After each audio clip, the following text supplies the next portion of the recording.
Today we will show you how to set up guidance lines on the GC245 and GC255 marine camera.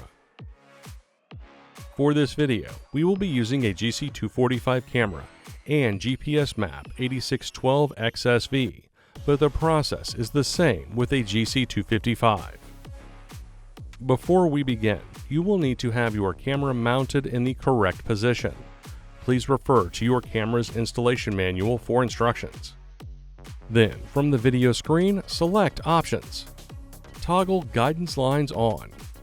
Select Yes in the confirmation message to configure the guidance lines for the first time. Move the reference points so the white lines match the angle of the dock, pier, or slip. Use the up, down, left, and right buttons to position the reference point. Use the Next button to select an adjustment point as indicated by a red circle. Attempt to keep the guidance line symmetrical, even if the vessel is not in perfect alignment with the slip. A good indicator of guidance line symmetry is if the colored distance lines are parallel to one another. All lines are set according to user preference, but it is suggested to utilize the red horizontal line as the minimum clearance distance between vessel and slip.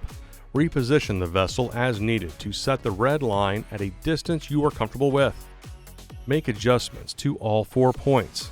You can go back over each point again to make fine adjustments by selecting Next. Select Save as Default once the adjustments have been made. Saving as default will save this guidance line configuration so it can be recalled later by selecting Reset to Default.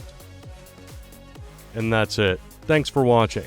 For more help, please visit marinesupport.garmin.com.